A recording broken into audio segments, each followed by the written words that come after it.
Hi friends అందరికి. మేమైతే నాదేయడానికి వచ్చినాం కదా. ఇక ఈరోజు టైం కాకముందుకే అన్నం తింటున్నాము.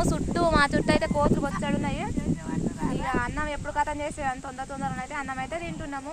మా కూర ఈరోజు పొట్లకాయ. ఏం కూర సప్నమ్మా? బారు ఏం కూరరా? కోడిగుడురా. ఏం కూర అక్క?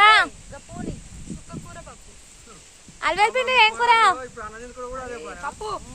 ఓ తాత తిన్నావా? తిన్నావా అంటే బాగున్నావు. జ్యోతక్క ఏం కూర? బెండకాయ చారురా. ఏం కూర? పుష్ప పిండి ఏం కూర? తొందర చెప్పు. పోస్తావా? ఇక మా మీనక్క అయితే నిన్నమన్నా రాలేదు. మంచిగా ఊరి పోయింది. ఇక వచ్చింది. మీనక్క ఏం కూరరా? పుదీనా పచ్చర్రా. రూపా కోడిగుడ్ల కూర. పులమాతమ్మా ఏం కూర? ఓకేనా ఫ్రెండ్స్, ఇక మేమందరం అయితే కలిసి కూర్చొని అయితే అన్నం తింటున్నాము. మరి మీరు తిన్నారా లేదా? మీరు ఏం కూర కామెంట్ బాక్స్ లో